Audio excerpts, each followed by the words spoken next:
हिंदी का नवा पाठ पढ़ाने वाली हूँ। नवे पाठ का नाम है आत्मविश्वास की 7 सीढ़ियाँ। आत्मविश्वास का मतलब होता है खुद पर भरोसा करना, खुद पर यकीन, अपना मनोबल, अपनी शक्ति। उसकी 7 सीढ़ियाँ यानी 7 चरण के बारे में यहाँ पे लेखक ने बताया है। आत्मविश्वास की 7 सीढ़ियाँ क्या क्या होती हैं, इसके बारे में हम लोग पढ़ेंगे।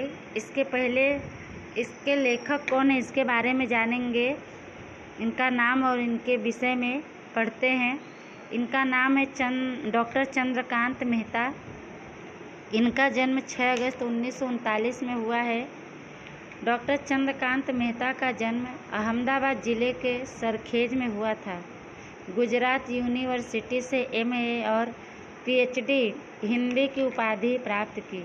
वे गुजरात यूनिवर्सिटी के पत्रकारिता विभाग के अध्यक्ष और उपकुलपति रहे। हिंदी तरभाषी भारतीय हिंदी लेखक के रूप में उन्हें भारत सरकार ने नेशनल अवार्ड से सम्मानित किया है। देशांतर, अनकहा दर्द, जिंदगी के झरोखे से, दिया जलाना कब मना है, अन्वेषण इत्यादि इनकी प्रमुख कृतियां हैं। इसमें बता रहे हैं कि डॉक्टर चंद्रकांत मेहता का जन्म इलाहाबाद ज़िले के सरखेज में हुआ था। गुजरात के यूनिवर्सिटी से इन्होंने एमए और पीएचडी की। हिंदी की उपाधि यानी पदवी प्राप्त की।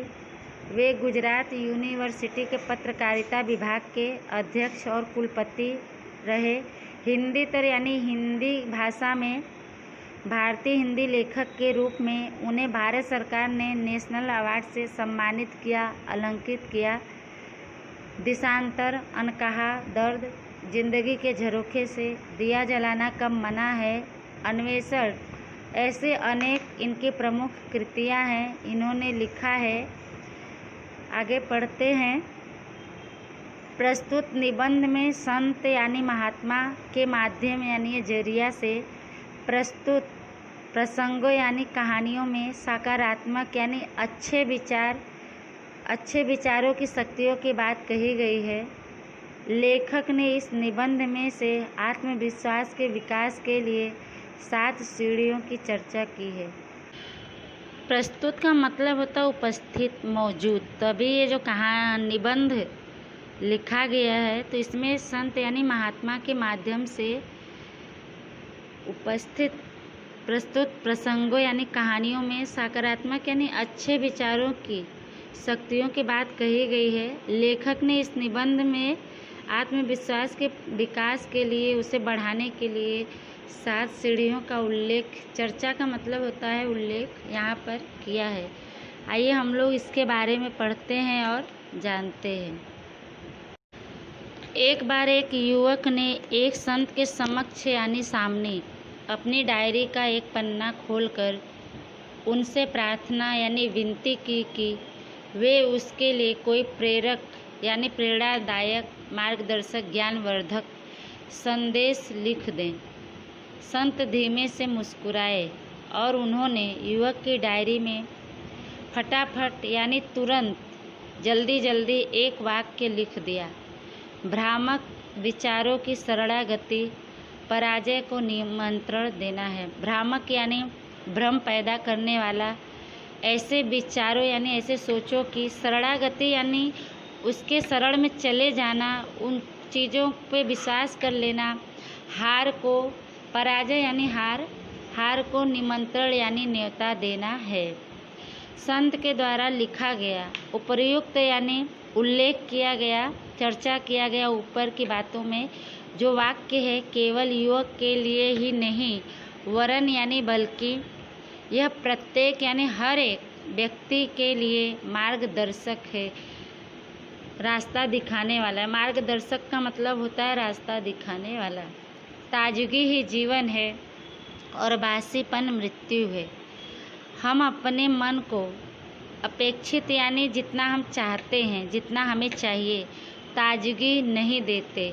दरअसल हम जो चाहते हैं वही अपने मन को देखने देते हैं और हमें जितना संग्रह करना है, जितना हमें लेना है, उतना संग्रह ही मन को करने देते हैं। इसमें कह रहे हैं लेखक कि एक बार एक युवक ने एक संत के सामने अपनी डायरी का एक पन्ना खोलकर रखा और उनसे प्रार्थना किया, विनती किया कि उसके लिए कोई एक मार्गदर्शक ज्ञानवर्धक संदेश लिख दें। तो संत उसकी बातें सुनकर धीरे से मुस्कुराने लगते हैं और उन्होंने युवक की डायरी में जल्दी जल्दी एक वाक्य लिख दिया। उन्होंने वाक्य लिखा कि भ्रामक विचारों की शरणागति पराजय को निमंत्रण देना है, यानी कि भ्रम पैदा करने वाले विचार के शरणों में चले जाना, उस विचारों को ग्रहण कर लेना, यानी अपने हार को निमंत्रण देना, यानी न्योता देना है। संत के द्वारा लिखा गया, संत ने जो लिखा वो उपयुक्त वाक्य केवल उस युवक के लिए ही नहीं बल्कि हर एक व्यक्ति के लिए मार्गदर्शक था, ज्ञान देने वाला वाक्य था, रास्ता दिखाने वाला। ताजगी ही जीवन है, यानी हमेशा खुश रहना, मस्त रहना ही जीवन है। बासीपन यानी मृत्यु है। खाली उदासीपन अगर जीवन में रहे तो वो मृत्यु के समान है, उसका जीना मरना एक जैसा है। हम अपने मन को उपेक्षित यानी जितना हमें चाहिए उतनी ताजगी हम नहीं दे पाते, उतने उल्लास में हम नहीं रहते हैं, हर्ष में नहीं रहते हैं। कह रहे हैं कि दरअसल हम जो चाहते हैं, जितना हम सोचते हैं, जितना हम चाहते हैं, उतना ही अपने मन को देखने देते हैं और उतना ही संग्रह करने देते हैं। संग्रह का मतलब होता है एकत्रित करना, उतना संग्रह ही मन को करने देते हैं, उतना ही हम अपने मन को एकत्रित करने देते हैं। आगे हम पढ़ते हैं। अधिकांशतः मनुष्य दिल मानी का मतलब कि दिल की नहीं, मन मानी यानी कि मन की करते हैं। अपने अस्वस्थ यानी जो स्वस्थ न हो, ठीक न हो, दृष्टिकोण यानी देखने का नज़रिया को मन पर लादना यानी रखना भी, मन की मनोरथ यानी इच्छा, भूमि को प्रदूषित यानी गंदा करने का अवांछनीय यानी जिसकी आशा न हो एवं हानिकारक प्रयास ही माना जाएगा। यहाँ कह रहे हैं कि ज़्यादातर, अधिकांशतः का मतलब ज़्यादातर मनुष्य दिल की नहीं मन की करते हैं। वह अपने अस्वस्थ यानी जो सही नहीं है, ठीक नहीं है, ऐसे नज़रिए को मन पर लादना भी मन की इच्छा को गंदा करने जैसे अवांछनीय यानी जिसकी आशा न की हो ऐसे नुकसानदायक हानिकारक प्रयास यानी प्रयत्न ही माना जाता है या जाएगा। आगे पढ़ते हैं। तथ्यों यानी उदाहरणों की अपेक्षा तथ्यों के प्रति दृष्टिकोण यानी नज़रिया अधिक महत्व का होता है। किसी भी प्रकार का तथ्य या सूचना जब हमारे समक्ष यानी सामने आती है तब हम अपने विचारों को के अनुकूल यानी अनुसार प्रतिभाव यानी अपने भाव, आदेश यानी आज्ञा अथवा निर्णय यानी फैसला तुरंत ही दे देते हैं। आम के पकने की तो हम प्रतीक्षा कर लेते हैं, पर हमारे विचार पक्व बन जाए, इसके पक्व यानी पूरा तैयार हो, अच्छा हो, सुदृढ़ हो, इसके लिए हम स्वयं को अवकाश यानी समय देना मुनासिब यानी ठीक नहीं मानते। हमें प्राप्त हुई सूचना या फिर हमारे ज्ञान में आए हुए तथ्य को तटस्थतापूर्वक यानी सतर्कता के साथ खोजना तथा उसके प्रति शुद्ध सही दृष्टिकोण प्राप्त करना मानसिक तपस्या का विषय है। तपस्या का मतलब होता है तप। मनुष्य नामक जीव को साधना यानी परिश्रम करने की जगह सिद्धि में विशेष रुचि होती है। मनुष्य के लिए यह संयम यानी धीरज बहुत ही आवश्यक है कि वह किसी भी प्राप्त यानी मिले सूचना में से बौखला न जाए यानी बेचैन न हो जाए। हमें चलित यानी स्थिर होना आता है, विचलित होना अस्थिर होना आता है, परंतु हम विपरीत यानी खराब संयोगों यानी परिस्थितियों में अविचलित रहना नहीं जानते। अविचलित का मतलब अडिग रहना, अडिग स्थिर होना नहीं जानते। यह मनुष्य के व्यवहार की सबसे बड़ी करुणता है, यानी कि ये बदनसीबी है, लाचारी है, कमी है। इसमें कह रहे हैं कि तथ्यों यानी उदाहरणों, सूचनाओं की अपेक्षा यानी तुलना में तथ्यों के प्रति लोगों का जो नज़रिया है अधिक महत्व होता है। किसी भी प्रकार का सूचना या तथ्य जब हमारे सामने आती है तब हमें अपने विचारों के अनुसार अपने भाव, आदेश तथा निर्णय तुरंत दे देते हैं। आम के पकने की हम प्रतीक्षाएं इंतज़ार तो करते हैं, लेकिन हमारे विचार सही हैं, सही बने, इसके लिए हम खुद को समय देना सही नहीं मानते, उसके लिए हम इंतज़ार नहीं करते हैं। हमें प्राप्त हुई यानी मिली सूचना या फिर हमारे ज्ञान में आए हुए, हमारी जानकारी में आए हुए सूचना को सतर्कता के साथ खोजना तथा उसके प्रति सही नज़रिया प्राप्त करना मानसिक तपस्या यानी तप का विषय है। मनुष्य नामक जीव को साधना यानी परिश्रम करने की जगह सिद्धि में अधिक रुचि होती है। मनुष्य के लिए यह संयम यानी धीरज बहुत आवश्यक है कि वह किसी भी मिले सूचना से बेचैन न हो, बौखलाए न। हमें स्थिर होना आता है, अस्थिर होना आता है, परंतु लेकिन अगर खराब स्थिति में, संयोगों में हमें अडिग रहना हम नहीं जानते, उसमें हम घबरा जाते हैं। यह मनुष्य के व्यवहार की सबसे बड़ी लाचारी है, बदनसीबी है। आगे पढ़ेंगे। पहले के ज़माने में लोग धूल झाड़ने के लिए या मच्छर मक्खी उड़ाने के लिए चंवर यानी बेना होता है, पंखी बोलते हैं, उसका उपयोग करते थे। आज सोफ़ा, कारपेट आदि को धूल मुक्त यानी धूल निकालने के लिए वैक्यूम क्लीनर का प्रयोग किया जाता है। यह आधुनिक यानी नए समय के सफाई का यंत्र यानी मशीन आधुनिक मनुष्य, नए ज़माने के मनुष्य के लिए एक महत्वपूर्ण संदेश देता है। यदि अपने मन को धूल से मुक्त रखना हो तो धूल को खींच लेने की कला सीख लेनी चाहिए। अपने मन के तथा अपने कर्मचारियों के या फिर साथियों के मन के नकारात्मक यानी बुरे विचारों को भगा देना यानी कि दूसरों को अपना बनाने की कला का रामबाण इलाज है। यदि एक बार मनुष्य का मन नकारात्मक यानी बुरे विचारों के चंगुल यानी जकड़ से निकलकर सकारात्मक यानी अच्छे विचारों का मुसाफिर यानी यात्री बन जाता है तो आधी लड़ाई तो अपने आप ही जीत ली जाती है। सही दृष्टिकोण रखना, सही नज़रिया रखना ही विजय भवन के प्रवेश का द्वार है।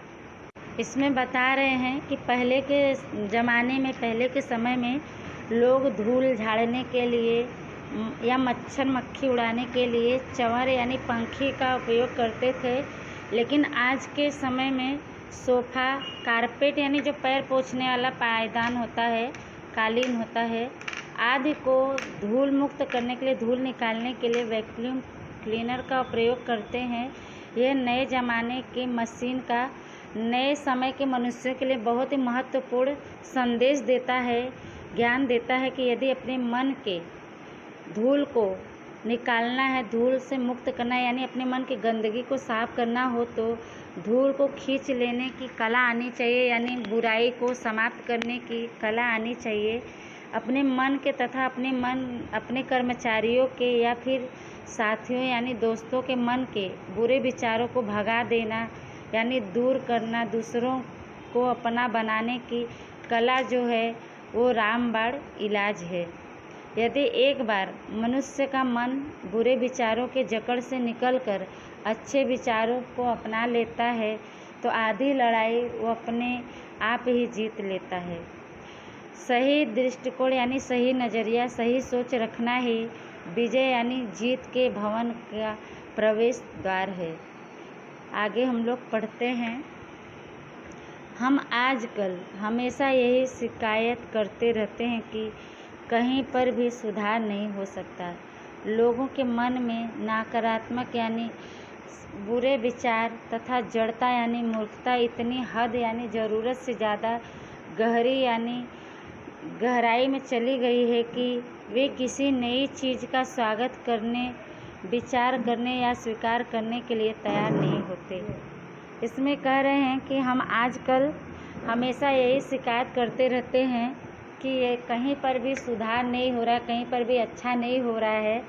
लेकिन लोगों के मन में जो गलत विचार हैं, उनके अंदर जो मूर्खता है वो इतनी ज़्यादा बढ़ चुकी है, इतनी गहराई में चली गई है उनके विचार कि किसी भी नए चीज़ को मानने के लिए तैयार नहीं होते।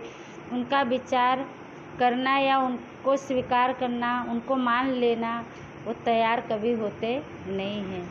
आगे हम पढ़ते हैं। यह भी एक प्रकार की स्वयं यानी खुद स्वीकृति यानी मंजूर किया पराजय ही है, हार ही है।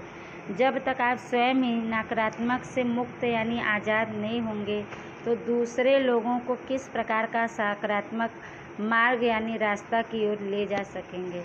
लेखक कह रहे हैं कि किसी नए चीज़ को स्वीकार करना, मानना, उनके विचारों को मंजूर करना, इसके लिए हम तैयार नहीं होते हैं तो यह भी एक प्रकार का खुद का ही, हम खुद उसे स्वीकार करते हैं, ऐसी पराजय है, ऐसी हार है।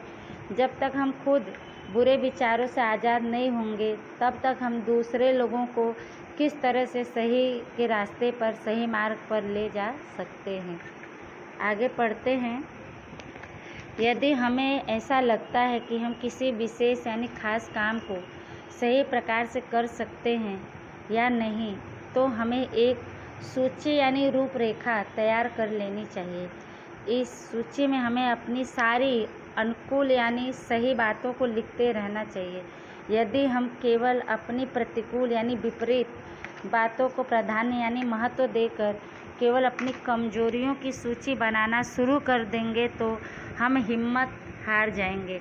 बेकार की बातों या फिर नकारात्मक विचारों को अधिक महत्व देकर स्वयं को ही हराने का मतलब है कि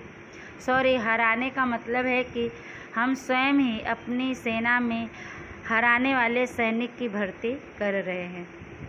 लेखक यहाँ करें कि यदि हमें ऐसा लगता है कि हमें कोई विशेष काम को सही ढंग से करना है या कर सकते हैं तो हमें एक उसके लिए रूपरेखा सूची बना लेनी चाहिए और इस सूची में हमें अपने सही विचारों को, सही बातों को लिखते रहना चाहिए। लेकिन अगर हम खाली अपने अंदर के विपरीत बुरे बातों को ही महत्व देकर केवल अपनी कमजोरियों की एक सूची बनाना शुरू कर देंगे, अपनी बुराइयों को लिखना शुरू कर देंगे तो हम खुद ही हिम्मत हार जाएंगे। बेकार की यानी जो व्यर्थ की बातें हैं या फिर हमारे खराब विचार हैं, बुरे विचार हैं, अगर उनको हम महत्व देने लगेंगे तो हम खुद को ही हराने का मतलब यानी स्वयं ही अपनी सेना में अपने को हराने के लिए सेना की भर्ती करने लगते हैं। आगे पढ़ेंगे। सकारात्मक विचार व हमारी विशिष्ट यानी खास शक्तियाँ ही अपनी सही संपत्ति यानी धन है। हमें इनके साथ खड़े रहकर इन्हें मजबूत बनाना चाहिए। लेखक करें कि सकारात्मक यानी सही विचार हमारी खास शक्तियाँ हैं, हमारी यही धन है। हमें इनके साथ खड़े रहकर हमें अपने आप को मजबूत बनाना चाहिए। आगे पढ़ते हैं। इनके ऊपर ध्यान केंद्रित करना चाहिए। केंद्रित करना मतलब ध्यान देना चाहिए, टिकाना चाहिए। जीवन की अच्छी बातें अपनी समस्याओं, चुनौतियों या मुश्किलों से लड़ने में किस प्रकार सहायता कर सकती है, मदद कर सकती है, इस बात का लगातार निरंतर चिंतन यानी विचार करके ईश्वर की करुणा यानी दया में श्रद्धा यानी आस्था, विश्वास रखकर ही विजय प्राप्ति या प्रगति के उन्तुंग शिखर पर पहुंचने की कोशिश करना सिद्धि यानी कामयाबी की मुख्य गुरु चाबी है। आप अपने भीतर यह सकारात्मक श्रद्धा, आत्मविश्वास यानी अपने आप पर भरोसा एक बार रखकर तो देखें कि मेरे अतिरिक्त यानी मेरे अलावा मुझे और कोई भी हरा यानी पराजित नहीं कर सकता। बहादुर बने जिससे आपको विजय प्राप्त कराने वाली शक्ति या आपकी सहायता के लिए स्वतः यानी अपने आप ही दौड़ी चली आए।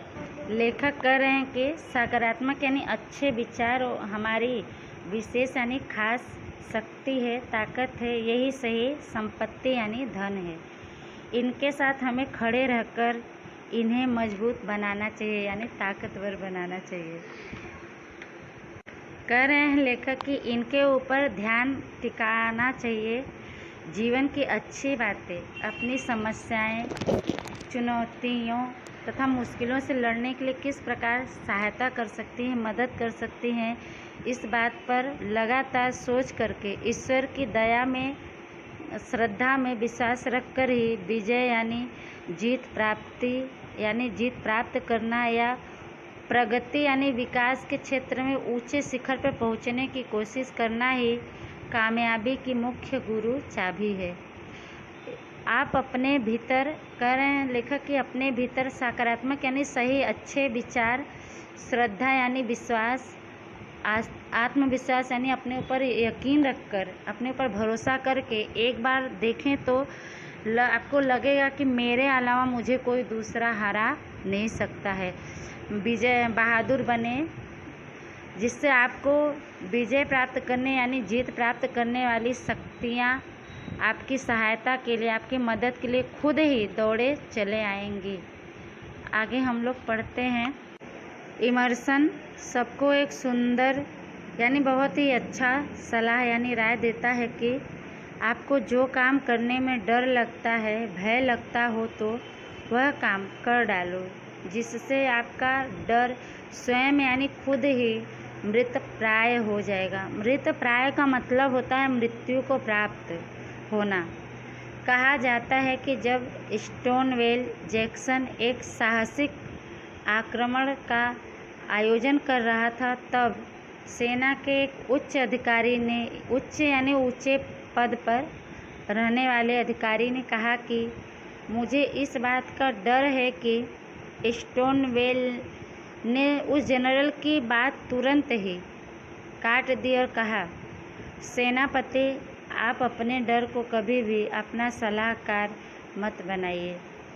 लेखक बता रहे हैं कि इमर्सन सबको एक सुंदर राय सलाह देता है कि अगर आपको कोई काम करना है और उस काम को करने में अगर आपको डर लगता हो, भय लगता हो, तो उस काम को आप तुरंत ही कर डालिए, जिससे आपके अंदर का जो डर है वह खुद स्वयं मर जाएगा, ख़त्म हो जाएगा। का एक बता रहे घटना कि लोग कहते हैं कि जब स्टोनवेल जैक्सन एक हिम्मत वाला आक्रमण करने के लिए, हमला करने के लिए आयोजन कर रहे थे, योजना बना रहे थे, तब उनके सेना के एक उच्च अधिकारी ने कहा कि मुझे इस बात का डर है कि, इतना ही वो बोले थे कि स्टोनवेल ने उस जनरल की बात को तुरंत ही वहीं पर रोककर बीच में ही कहा कि सेनापति, आप अपने डर को कभी भी अपना सलाहकार मत बनाइए। सलाहकार यानी सलाह देने वाला, राय देने वाला। आगे पढ़ते हैं। सफलता अथवा जय के लिए एवं अडिग यानी दृढ़, स्थिर आत्मविश्वास यानी अपने ऊपर भरोसा प्राप्त करने के लिए निम्नलिखित 7 बातों को ध्यान में रखना चाहिए, हमेशा याद रखना चाहिए। वो 7 बातें कौन कौन सी है, लेखक ने जो लिखा है उसके बारे में हम लोग पढ़ते हैं और जानते हैं। लेखक ने आत्मविश्वास बढ़ाने के लिए कौन सी 7 बातें यहाँ पर बताई हैं, उसके बारे में हम लोग पढ़ते हैं। पहला है, सफलता यानी कामयाबी प्राप्त करने के लिए एक सूत्र यानी एक मंत्र अपने हृदय यानी अपने मन की दीवार पर अंकित कर लें यानी बैठा लें। उस पर कभी भी धूल न चढ़ने दें, उसके प्रति कभी भी शंकालु यानी शंका न बनने दें। मन का यह स्वभाव होता है कि वह जिस दिशा में दौड़ना शुरू करता है उसमें कभी भी व्यवधान यानी रुकावट पसंद नहीं करता। अतः यदि मन सकारात्मक विचारों की ओर दौड़ रहा है यानी सही विचार मन में ला रहा है, सही दिशा में सोच रहा हो, तो उसकी गति में, उसकी रफ्तार में कभी भी बेकार यानी व्यर्थ के विचारों को आड़े यानी रुकावट नहीं आने देना चाहिए। लेखक कह रहे हैं कि अगर सफलता प्राप्त करने के लिए, कामयाबी प्राप्त करने के लिए एक मंत्र, कोई सूत्र अपने मन में स्थापित कर लेना चाहिए, बैठा लेना चाहिए और उस पर कभी भी धूल नहीं चढ़ने देना चाहिए, यानी उसे कभी अपने दिल से मिटने नहीं देना चाहिए। उसके प्रति कभी शंका मन में पैदा नहीं होने देना चाहिए। मन का यह हमारे स्वभाव होता है कि वह जिस दिशा में, जिस क्षेत्र में दौड़ना शुरू करता है यानी सोचना शुरू करता है, तो फिर उसमें किसी प्रकार का रुकावट आदि या बाधा पसंद नहीं करता है। अतः यदि मन सही विचारों की ओर सोच रहा है, दौड़ रहा है यानी सोच रहा हो, तो उसके रफ्तार में, गति में कभी भी विकार की बातों को आड़े नहीं आने देना चाहिए। यानी अगर हम सही दिशा में सोच रहे हैं तो वहाँ पे हमें गलत विचारों को अपने मन में आने देना नहीं चाहिए। दूसरा है, सकारात्मक विचार ही नकारात्मक विचारों को समाप्त कर देते हैं। जब कभी निराश अथवा नकारात्मकता मन पर हावी होने लगे, तब सकारात्मक विचारों के श्वेत कणों को नकारात्मक के जीवाणुओं को मारने के काम पर लगा देना चाहिए। दूसरा बता रहे हैं कि सही विचार ही बुरे विचारों को समाप्त कर सकते हैं। जब कभी हताश हो, निराश हो अथवा बुरे विचार मन पर हावी होने लगे, अपना असर छोड़ने लगे, तब सही विचारों के श्वेत कण यानी सफ़ेद कणों को नकारात्मकता के जीवाणुओं को मारने पर के काम पर लगा देना चाहिए। यानी अगर बुरे विचार मन में आ रहे हैं तो उस समय हमें बुरे विचारों को छोड़कर सही विचारों को सोचने लगना चाहिए, सही दिशा में सोचनी चाहिए। उस समय तब सही विचार हमारे बुरे विचारों को समाप्त कर देते हैं। तीसरा पढ़ेंगे, काल्पनिक मुश्किलों को अपना मेहमान न बनाएं और डर से दोस्ती करने में हमेशा दूर रहें। लेखक कह रहे हैं कि काल्पनिक यानी जो हम सोचते हैं, विचार में लाते हैं, कठिनाइयों को, ऐसे कठिनाइयों को पहले से ही सोच कर अपने दिल में न बैठाएं और डर से यानी भय से दोस्ती करने से हमेशा दूर रहे। डर को अपने पास आने भी न दें। चौथा है, दूसरों के नकारात्मक अनुभव, विचार या मान्यता से न तो शासित हो और न ही उनके भुलावे में आए। दूसरे तो दूसरे ही हैं। अपनी मर्यादाओं यानी सीमाओं की दूसरों की लाक्षणिकताओं यानी विशेषताओं के साथ तुलना करके स्वयं को निर्बल यानी कमज़ोर न बनाएं। लेखक कह रहे हैं कि दूसरों के बुरे विचारों या उनके अनुभव, उनके विचार या मान्यता से आप बंधे न और न ही उनके भुलावे में, भटकावे में आवें, क्योंकि दूसरे तो दूसरे ही होते हैं। अपनी सीमा की दूसरों की विशेषताओं के साथ तुलना न करें, स्वयं को उनके साथ तुलना करके कमज़ोर न बनाएं। पांचवा है, अपने आत्मज्ञान यानी अपने अंदर के ज्ञान को सशक्त यानी मजबूत बनाने के लिए जब कभी किसी की सलाह यानी राय अथवा मार्गदर्शन यानी रास्ता दिखाने की आवश्यकता हो तभी ही लें। हमेशा इस बात का चिंतन करते रहें। चिंतन करना यानी विचार करना, करते रहें कि आप दीन यानी गरीबहीन यानी लाचार नहीं हैं और ईश्वर की कृपा व सहायता से आप में वह करने की शक्ति यानी ताकत है जो आप सोचते हैं। लेखक यहाँ कहते हैं, हमें अपने अंदर के ज्ञान को मजबूत बनाने के लिए जब कभी किसी से राय लेना हो अथवा उसका मार्गदर्शन की आवश्यकता पड़े तभी हमें लेना चाहिए। हमेशा हमें इस बात के बारे में सोचना चाहिए कि हम गरीब नहीं हैं, लाचार नहीं हैं, हम पर ईश्वर की कृपा है और मदद से, ईश्वर की मदद से आप में वह करने की शक्ति है, ताकत है जो आप सोचते हैं। आगे पढ़ते हैं।